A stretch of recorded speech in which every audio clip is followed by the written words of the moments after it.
मुलांना आपण पाठीमागच्या लेक्चरमध्ये बघितलंय इन टू द वाईल्ड हा किरण पुरंदरे यांचा जो पाठ होता त्याचे दोन भाग आहेत. लॉस्ट इन द जंगल हा पाठ आपण पाहिला आणि याचा दुसरा जो भाग आहे तो आज आपण बघणार आहे आणि त्या पाठचं नाव आहे trekking the panther of Nagarhole. Trekking करणं म्हणजे माग काढणं. कुणाचा माग काढलाय? पॅन्थरचा, चित्त्याचा. ऑफ नगरहोल. नगरहोल हे चित्त्यासाठी असणारं एक प्रसिद्ध असं ठिकाण आहे, प्रसिद्ध असे अभयारण्य आहे आणि त्यामध्ये कशा प्रकारे मार्ग काढला याचं एक वर्णन आहे. बघा काय वर्णन आहे ते. Shaaz Jung is a wild life photographer. हा शाज जंग कोण आहे? हा वन्यजीवांची फोटोग्राफी करणार आहे, वन्यजीव फोटोग्राफर आहे, सिनेमॅटोग्राफर आहे म्हणजे छायांकनकार आहे, बिग कॅट ट्रॅकर आहे, मोठे हिंस्र प्राणी आहेत त्यांचा मार्ग काढणारा एक ट्रॅकर आहे, मॅन ॲनिमल कॉन्फ्लिक्ट रिझोल्युशन. माणूस आणि ॲनिमल यांचा जो कॉन्फ्लिक्ट आहे, यांचा जो वाद आहे, यांचा जो संघर्ष आहे, कॉन्फ्लिक्ट म्हणजे त्याचा रिझोल्युशन सीकर आहे. रिझोल्युशन करणे म्हणजे त्याचं उत्तर शोधणे. माणसाचा आणि प्राण्याचा संघर्ष होणे याचं उत्तर शोधणारा तो आहे. रिझोल्युशन सीकर आहे. सीक म्हणजे शोधणे, सीकर आहे तो शोधणार आहे. अँड लॉज ओनर आणि लॉजचा मालक पण आहे. All rolled into one. सगळ्या भूमिका ऑल रोल इनटू वन, एकाच व्यक्तीनं केलेल्या ह्या सगळ्या भूमिका आहेत. When he was away, जेव्हा तो अवे होता, दूर होता, from the jungles of Nagarhole, नगरहोलच्या जंगलापासून जेव्हा तो दूर होता, त्या जंगलात नव्हता तो, तेव्हा कुठं होता? Officially called. या नगरहोलच्या जंगलला ऑफिशियली नाव काय? तर the Rajiv Gandhi national park असं त्याचं नाव आहे. जेव्हा हा शाह जंग राजीव गांधी नॅशनल पार्क मध्ये म्हणजेच नगरहोल मध्ये नव्हता तेव्हा ही वॉज लीडिंग फोटोग्राफी. तो एक प्रमुख फोटोग्राफी करणारा होता. Safaris in Africa. आफ्रिकेच्या जंगलमध्ये ज्या वाईल्ड लाईफ सफारी आहेत त्याचं फोटोग्राफी तो करत होता. और किंवा काय करायचा मग? Showcasing his work. तो शोकेसिंग करायचा म्हणजे प्रदर्शन करायचा त्याच्या फोटोग्राफीचं, वर्कचं at art galleries. Art galleries भरून कला प्रदर्शन भरवायचा आणि तिथं तो फोटोग्राफीचं आपल्या प्रदर्शन करायचा इन कॅपिटल सिटीज. अगदी जी राजधानीची शहर आहेत, कॅपिटल सिटीज आहेत जगातल्या, तिथं त्याचं प्रदर्शन असायचं. And speaking to those interested. आणि मग एरवी तो काय करायचा? स्पीकिंग करायचा, बोलत राहायचा, चर्चा करायचा. कुणाशी? टू दोज इंटरेस्टेड, की जी लोक इंटरेस्टेड आहेत, ज्यांना रस आहे इन कॉन्झर्विंग द प्लॅनेट्स रिचेस. ज्यांना कॉन्झर्विंग करायचं, ज्यांना रक्षण करायचं आहे या प्लॅनेटचं, या पृथ्वीची जी रिचेस आहे, या पृथ्वीची जी समृद्धी आहे, निसर्ग संपत्ती आहे, याचं रक्षण ज्यांना करायचं आहे अशांशी तो चर्चा करायचा, त्यांच्याशी बोलायचा. तो कला दालनामध्ये आपल्या फोटोग्राफीचं प्रदर्शन भरवायचा किंवा मग वाईल्ड लाईफ सफारीची फोटोग्राफी करायचा. शाज रिकॉल्स. पुढच्या पॅसेज मध्ये लेखक म्हणतो शाजला आठवतं विथ ग्रेट क्लिअरिटी. अगदी एकदम क्लिअर आठवतं, स्पष्टपणे त्याला आठवतंय. The incident. ती घटना त्याला आठवते. कुठली? That ultimately leads. त्या घटनेनं अंतिमता ultimately leads to his answering. त्या घटनेनं त्याला त्याच्या उत्तराकडे नेलं, अँसरिंग कडे नेलं. The call of felines. त्याला जे फॅलिन्स होते मार्जर वर्गातले म्हणजेच मांजराकडे कोण कोण असतो? वाघ, सिंह, चित्ता. Call of the felines over a career. फॅलिन्सवर करिअर झालं पाहिजे, त्या वन्य हिंस्र प्राण्यांवर करिअर झालं पाहिजे. त्याच्याकडचा जो मार्ग होता तो मार्ग शोधत होता, त्याचं उत्तर मिळालं. Dedicated to finance. आणि त्यातून त्याला फायनान्सची प्राप्ती झाली, म्हणजे हिंस्र प्राण्यांच्या पासून फायनान्स व्हावा, यासाठी जो तो प्रयत्न करत होता त्याचं उत्तर या घटनेतनं मिळालं. तो स्वतःच सांगतोय, it was somewhere around sunset. जवळजवळ सनसेट व्हायची वेळ आली होती. अराउंड द सनसेट म्हणजे we were at a junction. आम्ही एका संगमावर होतो, जंक्शनवर होतो. The deer was were calling. हरणं कॉलिंग करत होती, ओरडत होती. ही सेज, तो सांगतोय हरणं ओरडत होती. आम्ही जंक्शन होतो, आम्ही तिथं त्या एका संगमावर होतो, पाणवट्यावर होतो म्हटलं तरी चालेल. And up ahead on the path, आणि पुढंच असणाऱ्या एका पाथवर, एका पायवाटेवर, वॉज दिस ओल्ड लेपर. एक ओल्ड लेपर्ड होता, एक म्हातारा चित्ता होता.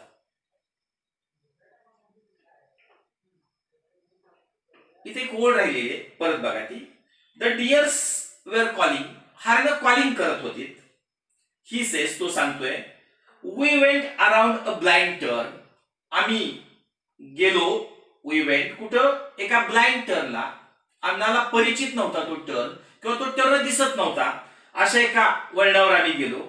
ही कंटिन्यूज, आणि तो पुढे सांगतोय, अँड अप अहेड, आणि वर पुढं, ऑन द पाथ, एका रस्त्यावर, वॉज दिस ओल्ड लेपर. हा ओल्ड लेपर होता, हा एक म्हातारा चित्ता तिथं होता. यू कुड टेल, तुम्ही सहज सांगू शकत होता, you could tell he was past his a prime. त्यानं त्याचं प्राईम पास्ट केलं, म्हणजे गमावलं होतं. त्याचं जे महत्व होतं, त्याचा जो रुबाबदारपणा होता, तो गेलेला होता. The jungle had taken a toll on him. जंगलानं त्याच्यावर टोल आकारणी केलेली होती. जंगलानं त्याच्याकडनं जे वसूल करायचं ते वसूल केलं होतं, शुल्क वसूल केलं होतं. ही ओनली हॅड 3 कॅनिन्स. त्याला फक्त 3च कॅनिन्स होते, त्याला फक्त 3च सुळे होते, सुळेदात त्याची. हिज आईज वेअर सॅगिंग, आणि त्याचे डोळे सुद्धा सॅगिंग होते, झापड आली होती त्याच्या डोळ्याला, झोप दिसत होती त्याच्या डोळ्यावर. क्लोज टू दिस लेपर्ड, आणि या लेपर्डच्या क्लोज, या चितेच्या जवळ, was another very young good looking male. त्या म्हाताऱ्या चित्तेच्या जवळच एक यंग मेल होता, गुड लुकिंग असणारा एक मेल होता, एक चिता होता. Who was soon to come into his a prime, आणि तो आता सून त्याच्या प्राईम मध्ये आलता, तो आता त्याच्या यौवनात आला होता, आता त्याला यौवन प्राप्त होतं. आणि एक म्हातारा होता तिथं, 2 चिते. It was looking at the past and the present. जणू काय असं होतं की आम्ही एक पास्ट बघतोय आणि एक प्रेझेंट बघतोय. एक तरुण चित्ता म्हणजे प्रेझेंट, आणि एक पास्ट चित्ता म्हणजे वृद्ध चित्ता होता तो. इट वॉज क्लिअर दॅट, आणि असं क्लिअर दिसत होतं, स्पष्ट जाणवत होतं, that there was going to be a fight. तिथं नक्कीच फाईट होणार होती, युद्ध होणार होतं, दिसत होतं. अनफॉर्च्युनेटली, दुर्दैवानं काय झालं, the sun was setting.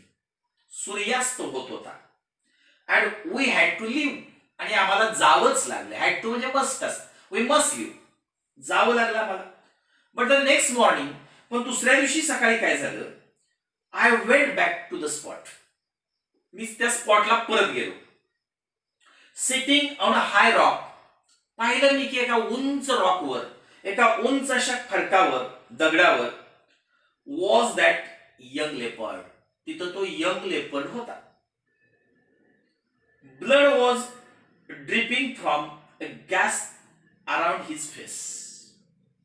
Blood was dripping, रक्त ड्रिप होत होतं, टिपकत होतं. कुठून? फ्रॉम अ गॅस मीन्स एक खोल जखम, अक्रॉस हिज फेस, त्याच्या चेहऱ्यावर एक आडवी अशी जखम झाली होती, आणि त्यातून रक्त येत होतं. He sat there like he was a king of the jungle. तिथं तो बसला होता, कसा, जणू काही तो किंग ऑफ द जंगल, जंगलाचा राजा आहे असा बसला होता. आय न्यू, आणि मी ओळखलं, I knew right then that he had taken over. अगदी त्यानं टेकन ओव्हर केलं असणार आहे, नक्की युद्ध जिंकलं असणार आहे, टेक ओव्हर केलं असणार आहे, त्या जुन्या चित्याला तिथनं हाकलून लावलं असणार आहे, हे मी ओळखलं. And that was the beginning, आणि या तरुण चित्त्याची बिगिनिंग होती, सुरुवात होती, of a new journey for him. Naveen journey, त्याची नवी जर्नी होती, त्याचा नवीन प्रवास चालू होणार होता. अँड फॉर मी, आणि तो नवीन प्रवास माझाही होणार होता. पुढे लेखक म्हणतोय पुढच्या पॅराग्राफ मध्ये, फोटोग्राफ्स ऑफ दॅट लेपर्ड, आणि त्या लेपर्डची मी फोटोग्राफ घेतली. कोण आहे तो? द विक्टर, तो विजेता. स्केअर फेस, जखमी चेहरा, असं मी त्याचं नाव दिलं. ॲज शाज नेम्ड हिम, शाजनं त्याचं नाव दिलं स्केअर फेस, कारण त्याच्या चेहऱ्यावर जखम होती म्हणून. आणि मग त्याची ज्या फोटोग्राफी घेतल्या होत्या शाजनं, not only made Shaaz famous, त्या फोटोमुळे नुसता शाज फेमसच झाला नाही, among India's wild life community, इंडियाची, भारताची जी वन्यजीवांवर प्रेम करणारा जो समाज आहे, कम्युनिटी आहे, त्या समाजामध्ये हा फेमस झालाच झाला. तर आणखी काय झालं? But also led to the Shaaz an enviable reputation, त्यामुळं शाजचं एनव्हिएबल रिप्युटेशन झालं. अगदी आपण त्याचा हेवा वाटला पाहिजे, एनव्ही वाटला पाहिजे, इतकी त्याची रिप्युटेशन प्राप्त झाली, इतकी त्याला प्रसिद्धी मिळाली. ॲज क्रोनिकलर म्हणून, म्हणजेच वन्यजीव निरीक्षक, लेखक, वन्यजीवाचं निरीक्षण करून जे लिखाण काम करतात म्हणून त्याला प्रसिद्धी मिळाली. ऑफ द वाईल्ड म्हटले पुढे, वन्य पशूंचं निरीक्षण करून त्याला क्रोनिकल म्हणायचं. आणि मग त्याला क्रोनिकल म्हणून पण प्रसिद्धी मिळाली. आणि ऑटोमॅटिक त्याच्या फोटोमुळे त्याला वन्य प्राण्यांच्या जे जग आहे त्यांचा समाज आहे तिथेही तो फेमस झाला. तो स्वतः सांगतोय, through my journey of photographing Scarface, माझा जो जर्नी होता, माझा जो प्रवास होता, कुठला? मी जी फोटोग्राफिंग करत होतो त्या स्केअर फेसची, त्या चितेची, जखमी चितेची, आय हॅव डिस्कवर्ड, तेव्हा मला डिस्कवर झालं, मी शोधलं ऑदर लेपर्ड्स, त्याचा माग काढून त्याच्या मागणं जात असताना मी बाकीच्या चित्यांना शोधलं. हिज मेट्स, त्याच्या माद्यांना शोधलं. अँड डिस्कवर, आणि कोणाला शोधलं? हिज नेमायसिस, त्याचे जे इतर संबंधित होते, इतर चिते, त्यांना पण शोधलं. टायगर्स म्हटले, त्याचे इतर त्याच जातीतले, त्याच्याच भावकीतले असणारे टायगर्स, म्हणजे काही वाघ मी शोधले, काही मादे चित्ते शोधले, काही इतर चित्ते शोधले की जे या चित्तेच्या कळपातले होते. लेखक पुढे सांगतोय, आय ऑल्सो डिस्कवर्ड, मी आणखी काय शोधलं? द करंट प्रोटॅगॉनिस्ट, आता सध्याच्या काळातला जो प्रोटॅगॉनिस्ट आहे, जो नायक आहे, नायक ऑफ माय वर्क, माझ्या कार्याचा नायक कोण आहे? तर साया. त्या सायाला सुद्धा त्यावेळेस मी शोधलं. फाईल ट्रॅकिंग स्केअर फेस, मी स्केअर फेस शोधत होतो, स्केअर फेसचा माग काढत होतो. पण स्केअर फेसचा माग काढताना मला साया सापडली, बाकीचे चिते सापडले, मला वाघ सापडलेत. This is the world first black panther, ही साया कोण आहे? तर जगातील पहिली ब्लॅक पॅन्थर आहे, काळ्या रंगाचा चिता आहे. The behaviour of which is being documented, आणि ज्या बिहेवियर आहेत, त्यांच्या ज्या हालचाली आहेत, of which is being documented, त्याची मी डॉक्युमेंटरी तयार केली, त्याच्या फोटोचा एक संग्रह केला. सो इंटिमेटली ऑन कॅमेरा, कॅमेऱ्यावर त्याची अशी डॉक्युमेंटरी, असा चित्रसंग्रह तयार केला मी, इतक्या इंटिमेट, इतक्या जवळून केला. बाय ट्रॅकिंग इट्स मुवमेंट, मी त्याच्या मुवमेंट ट्रॅक केल्या, त्याच्या सगळ्या हालचाली ट्रॅक केल्या, ते अगदी जवळनं केल्या. सो फार all the research on the animal, आणि आतापर्यंतचा जो रिसर्च आहे प्राण्यांवरचा, हॅज बीन डन, तो मी पूर्ण केलाय थ्रू कॅमेरा ट्रॅप्स, ट्रॅप कॅमेऱ्यानं, कॅमेऱ्याचा म्हणजे ट्रॅप केला कॅमेरा मी लावून ती चित्र मी ट्रॅप केली, आणि माझा सगळा रिसर्च मी पूर्ण केला. Through many months of toil, अनेक महिन्याचं टॉयलिंग केलं, परिश्रम केलं, मी म्हणतो तो मेनी मंथ्स टॉयल केलं. शाज हॅज मॅनेज, आणि एवढ्या प्रयत्नानं मग शाज मॅनेज केलं त्यानं, तो त्यात यशस्वी झाला. कशात? टू कलेक्ट प्रेसिजियस फुटेज, त्याला अत्यंत मौल्यवान फुटेज मिळालं, चित्रसंग्रह मिळाला असं म्हणूया. त्याने ते कॅमेरे लपवून ठेवले. पूर्ण त्यांच्या बिहेवियर, अगदी इंटिमेट बिहेवियर बघितलं, त्याला कळालं की इथे चित्ते असतात, इथं यांच्या हालचाली असतात, इथं ती पाणी पितात, असा सगळा संग्रह त्यानं गोळा केला. तो म्हणतोय फुटेजमध्ये काय काय, including that of the animal mating, ॲनिमलचे मॅटिंग, प्राण्यांच्या मध्ये असणारा जो समागम आहे तोही मी त्यामध्ये इन्क्लूड केला, टू पीस टुगेदर, आणि हे सगळे छोटे छोटी चित्र एकत्र केलीत. द इनक्रेडिबल लँडस्केप, आणि अविश्वसनीय असं त्याचं लँडस्केप तयार झालं, त्याचं एक स्वतःचं निसर्ग चित्रच तयार झालं. Of a black panthers light, black पॅन्थरचं नेमकं लाईट कसं असतं, त्या सायाचं लाईट कसं असतं, हे सगळं मी चित्रित केलं. त्याच्या सगळ्या हालचाली, त्यांचा मॅटिंग पिरियड कसा असतो, त्याचे पाणी कसे पितात, सगळ्याच जीवनाच्या हालचाली मी त्यामध्ये टिपल्या, ते पीसेस टुगेदर केले, आणि हे इनक्रेडिबल लँडस्केप तयार झालं. अविश्वसनीय असं ते एक निसर्ग चित्राचा एक अल्बमच तयार झाला म्हणा. लेखक पुढे सांगतोय, साया, सरफेस अँड पार्डस. कोण आहे ते? आता हा जो पार्डस आहे ते नाव नवीन आलं, तो कोण आहे? The leopard that lost to Scarface. Scarface कडनं जो हरणारा चित्ता होता, हारलेला तो म्हातारा चित्ता, त्याचं नाव ह्याने दिलं होतं पार्डस. हे तिघ जण have also led Shaaz down, त्यांनी शाजला लेट डाऊन केलं. कुठल्या दिशेने नेलं? A different part of discovery. ह्या तिघांमुळं एक वेगळीच डिस्कवरीची वाट तयार झाली, एक शोधाची नवीन वाट तयार झाली. लर्निंग अबाउट देम, यांच्याविषयी शिकणं, and the loss to their habitat, आणि त्यांचा हॅबिटॅट लॉस होतोय, त्या प्राण्यांची वस्तीस्थानं नष्ट होत आहेत, म्हणजे झाडं तोडली जात आहेत, त्यांची वस्तीस्थानं नाश होत आहेत. हे दोन विषय त्यांच्याविषयी शिकायचं, त्यांच्या वस्तीस्थानाच्या लॉस विषयी शिकायचं. हॅज लेड शाज, त्यामुळं शाजला लेड केलं त्यांनी to create buffer conflict resolution trust of India. शाजनं एक ही संस्था काढलेली आहे.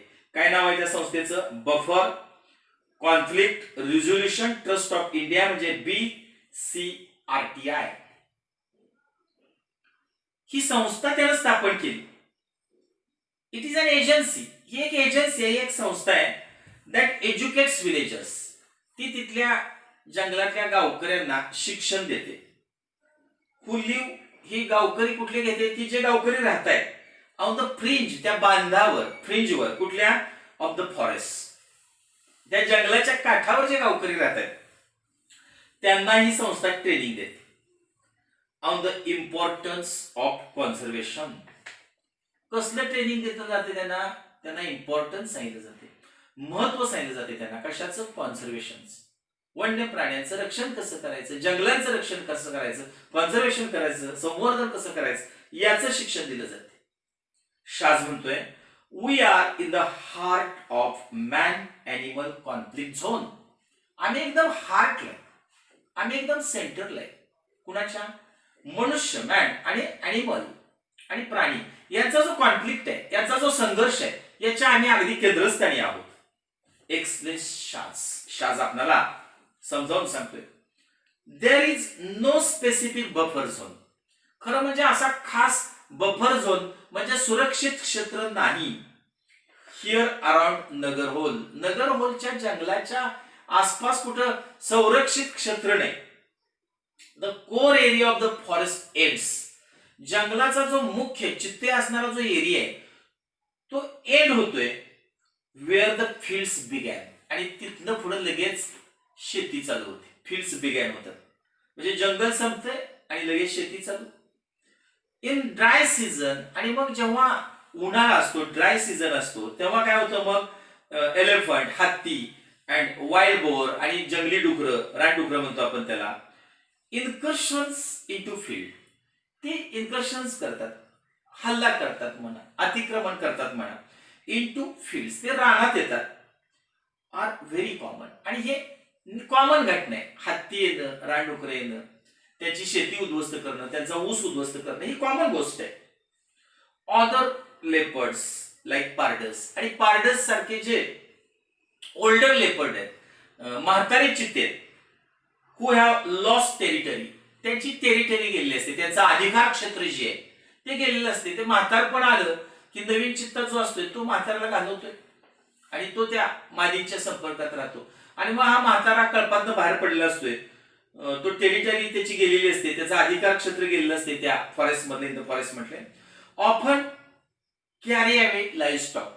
ते येतात आणि लाईव्ह स्टॉक घेऊन जातात, पाळीव प्राण्यांना नेतात लाईव्ह स्टॉकला, म्हणजे फ्रॉम विलेजेस, गावातलं मग कुत्रणे मांजरणे बांधलेले जनावर घेऊन जातात ते. दिस क्रिएट्स रिसेंटमेंट. मग यामुळे रिसेंटमेंट निर्माण होते. समजा एखाद्याची शेळी नेली तर एक नाराजी निर्माण होते, रिसेंटमेंट निर्माण होते अमंग लोकल्स. जे लोकल आहेत तिथले स्थानिक लोक आहेत त्यांना राग येतो या प्राण्यांचा. Towards the wild animal, wild animal बद्दल त्यांना राग येतो ह्या जंगली प्राण्यांबद्दल. ऑन ऑकेजन्स, आणि प्रसंगी काय होतं, लिडिंग टू अनप्लीझंट सिच्युएशन. आणि मग प्रसंगी एखादी दुर्घटना घडते, अनप्लीझंट दुःखदायक अशी एखादी सिच्युएशन घडते, एखादा इन्सिडेंट घडतो. म्हणजे एकतर त्याची त्याला ते मारतात, दबा धरून बसतात, त्याच्यावर हल्ला करतात, अशी काहीतरी घटना घडते. पुढं लेखक पुढच्या पॅसेजमध्ये सांगतोय, putting tourist currency to good use. आम्ही काय केलं, टुरिस्ट कडनं जो पैसा येतोय त्याचा गुड यूज केला, त्याचा चांगला उपयोग केला. Under the BCRTI umbrella. BCRTI हे जे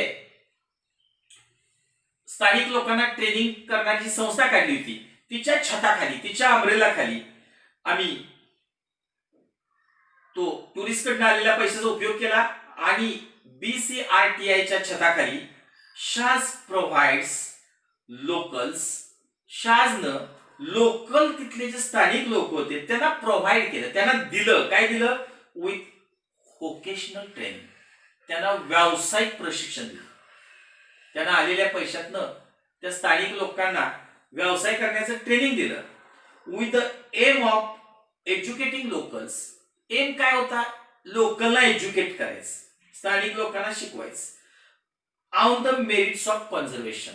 कुठल्या आधारावर त्यांना कॉन्झर्वेशन करायला लावायचं, रक्षण करायला लावायचं. त्यांनी जंगलं तोडायची नाही, वन्य प्राण्याला मारायचं नाही, झाडं तोडायची नाही, असं त्यांना ट्रेनिंग दिलं गेलं. And to help them benefit.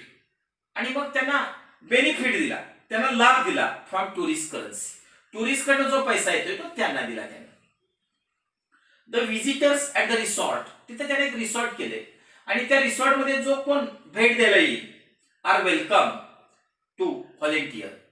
तर त्याला व्हॉलेंटियर होण्यासाठी त्याचं स्वागत केलं जाईल. जो कोण तिथं जातोय त्याच्या रिसॉर्टमध्ये, त्याचं स्वतःचं रिसॉर्ट आहे, तिथं जो कोण जाईल त्याचं व्हॉलेंटियर म्हणून स्वागत केलं जाते. To teach the skills training. त्याला स्किल्स शिकवली जाते, कौशल्य. कुठलं ट्रेनिंग दिलं जाते त्याला, क्लास ऑफ देअर चॉईस. त्याला जे चॉईस आहे बाबा, त्याला काय जंगलातलं जे काय तो काम करणार आहे, म्हणजे भले मध गोळा करणार असू दे, भले वाळी लाकडं गोळा करणार असू दे, भले तो फोटोग्राफी करणार, त्याला जे आवडते त्याच्या क्लासनुसार त्याला ट्रेनिंग दिलं जाते. The acquired skills. आणि त्यानं कौशल्य एकदा प्राप्त केलं तर इनेबल, त्याला मदत होते. इनेबल होते म्हणजे इनेबल लोकल्स, त्या स्थानिक लोकांना मदत होते. कशासाठी, टू फाइंड एम्प्लॉयमेंट. त्यांना नोकरी मिळते, रोजगार मिळतोय. With any of the numerous wild life resorts. अनेक वाईल्ड लाईफ रिसॉर्ट आहेत, अनेक जंगलामध्ये असणारे रिसॉर्ट आहेत, हॉटेल्स आहेत इन द रिजन, त्या प्रदेशात. तिथे यांना जॉब मिळतोय. हा ट्रेनिंग देतोय आणि स्थानिक लोकांना त्या रिसॉर्टमध्ये जॉब मिळतोय. If not in faraway city. त्यांना काय फारावे सिटीमध्ये जावं लागत नाही, पण फारावे सिटीमध्ये मिळतील त्यांना जॉब, पण तिथं त्यांना स्थानिक सुद्धा जॉब उपलब्ध होत आहेत. असं ट्रेनिंग त्या BCRTI नावाच्या त्या संघटनेमध्ये त्याने त्या स्थानिक लोकांना ट्रेनिंग दिले. या ठिकाणी एक तो उदाहरण देतोय. मडेगौडा इज वन सच लोकल ऍग्रिकल्चरिस्ट. मडेगौडा हा एक तिथला शेती तज्ञ होता, शेती करणारा होता, ऍग्रिकल्चर करणारा होता. हु इज ट्रेन्ड ऍट BCRTI. त्याला त्या BCRTI या संस्थेमध्ये ट्रेनिंग दिलं. And is now a certified naturalist. आता तो सर्टिफिकेट मिळवलेला पारितोषिक असणारा हा नॅचरलिस्ट आहे, निसर्ग तज्ञ आहे. Employed by the bison. Bison या रिसॉर्टनं त्याला नोकरी दिलेली आहे.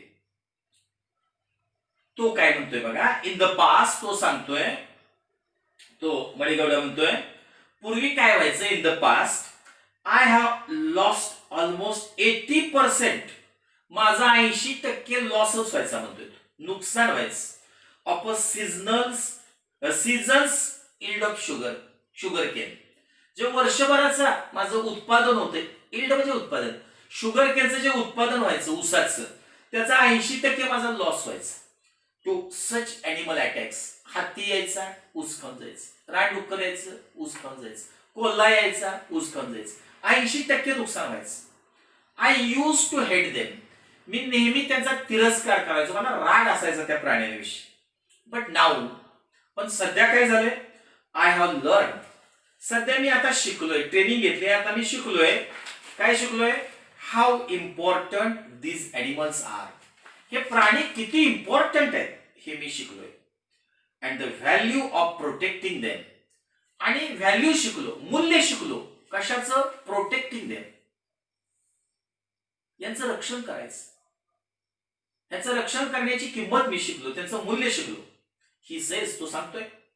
तो पुढे म्हणतोय, I have non this jungles for 35 years. मला ही जंगलं जी आहेत नगरहोलची, ही मला 35 वर्ष झालं मला माहित आहे. मी या जंगलातच वाढलोय, मला 35 वर्ष ही जंगलं माहित आहेत. आय नो, मला माहित आहे वेअर द एनिमल्स आर. मला माहित आहे जंगली प्राणी कुठे आहेत. अँड आय रिअलाइज, आणि माझ्या लक्षात आहे, आय रिअलाइज, मला माहित आहे. तो म्हणतो, आय कॅन गाईड. मला असं रिअलाइज झालंय, मलाच असं लक्षात आलंय, मला समजलंय. I can guide visitors. मी व्हिजिटरना गाईड करू शकतो. जे कोणी इथं भेटायला येत आहेत त्यांना मी मार्गदर्शन करू शकतो. And get paid for them. आणि मी त्यांना पेड करू शकतो. गेट पेड, पैसे घेऊ शकतोय फॉर इट. मी त्यांना जंगल दाखवणार, प्राणी दाखवणार, आणि त्यांच्याकडे पेड, त्यासाठी मी गाईड असल्यामुळे मी त्यांच्याकडे निधी घेऊ शकतोय, पैसे घेऊ शकतोय. इन अ वे, अशा प्रकारे the animals are paying me back. अशा प्रकारे प्राणीच मला आता पे बॅक करतायत. ज्यांनी माझं नुकसान केलं तेच प्राणी आता मला पैसे परत देत आहेत. अशा प्रकारे तो मलिगौंड सांगतोय. पुढं लेखक म्हणतोय, the forest have taught me. ह्या जंगलांनी मला शिकवलेलं आहे मेनी थिंग्स. ह्या जंगलांनी मला अनेक गोष्टी शिकवल्या. फॉर इन्स्टन्स, उदाहरणार्थ, लिसनिंग इज अ सेन्स फार more important than site. Listening हा जो सेन्स आहे, सेन्स ऑर्गन आमचा, ऐकणं ही जी गोष्ट आहे ती अधिक महत्वाची आहे कुणापेक्षा, पाहण्यापेक्षा. एरवी आपण म्हणतो पाहणं महत्वाचं, जंगलात उलट आहे, जंगलात ऐकणं फार महत्वाचं. You have to switch off your vehicle. तुम्ही जे जंगलामध्ये व्हेकल घेऊन जाणार आहे ते स्विच ऑफ करावं लागतं, बंद करावं लागतं. सिट अँड लिसन. शांतपणे बसायचं आणि शांतपणे ऐकायचं. For the forest is constantly communicating. कारण जे जंगल असतं ते कॉन्स्टंटली सतत कम्युनिकेट करत असतं. जंगल सतत काही ना काहीतरी तुमच्याशी संवाद करत असतं.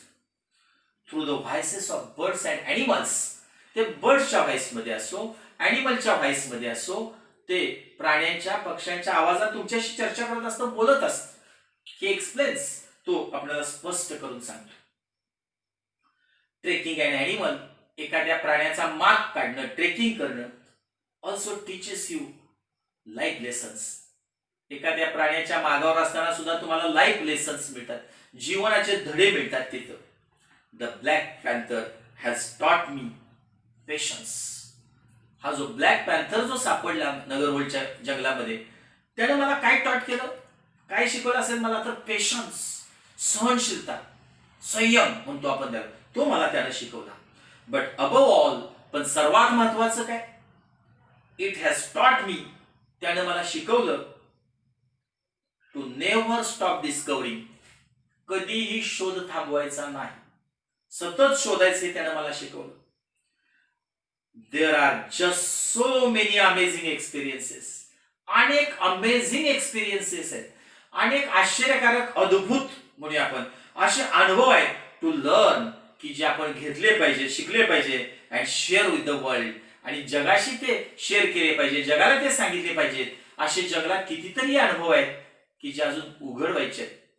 अशा प्रकारे शास्त्र तुम्हाला ह्या पाठामध्ये अतिशय सुंदर अशा प्रकारे त्याने वन्य प्राण्यांच्या शोधातून तिथल्या स्थानिक लोकांना कसा रोजगार उपलब्ध करून दिला याचं वर्णन या पाठामध्ये केलेलं आहे. धन्यवाद.